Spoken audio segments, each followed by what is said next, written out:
Life doesn't always go as planned. Sometimes things change.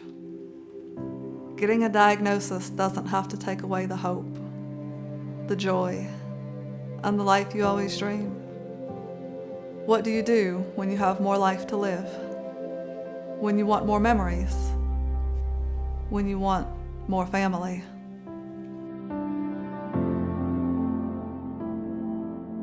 In 2013, I had my son, Charlie, and it was at my 6-week postpartum visit that I had another positive HPV test. This time, my OBGYN said it's positive for HPV 16, which is one of the high-risk types. She said, I'm going to be cautious about this. She said, normally, in this kind of scenario, the standard guidelines would say, have you come back in a year? I'm cautious with HPV 16. I want to make sure that you're okay. And I credit her with saving my life, because when I went back 6 months later, there was a tumor visible to the eye on my cervix.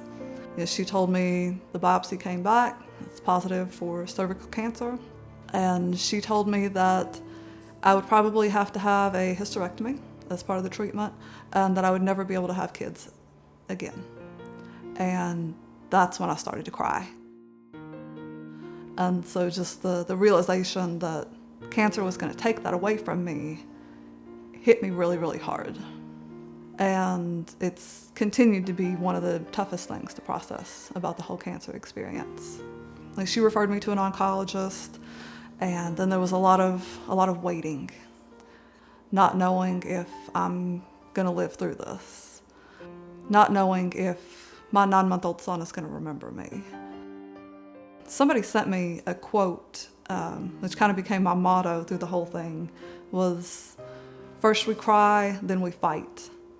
And that really helped me, because it allowed me to feel sad and to process the just complete devastation, being scared, not knowing what was going to happen, being worried about myself, being worried about my family.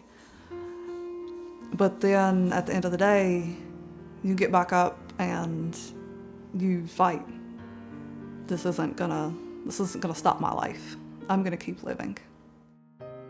And he recommended that we start with a hysterectomy, and the pathology reports came back with clear margins. They said there was no further evidence of disease, no further treatment was needed, and I've been clear ever since, and that was 5 years ago. We had planned to have at least 2 kids, and I really struggled for a while with the idea of cancer stealing that from me. And I resolved to myself that I was not going to let cancer take this from me. Cancer was not going to destroy my dreams of my family. And it was 2015, it was about a year after my diagnosis, when my cousin volunteered to be a surrogate for us. She's my friend and she's my cousin, and she is absolutely amazing. And I will be forever grateful to her for doing this for us. But at the same time, there's always going to be sadness involved with it. There's always going to be grief involved. I couldn't carry my own child, but we made it through. And on April 18, 2019, she gave birth to our son, Christopher. And he is 6 months old now, and wild and crazy. If I had had the HPV vaccine, I wouldn't have had to sit in that doctor's office and hear the words, "You have cancer." The HPV vaccine can prevent cancer. We have a vaccine that can prevent cancer. Like, that is just so important. You beat cancer by the way you live your life. I try to live my life day to day in such a way that cancer doesn't win. Cancer will never win.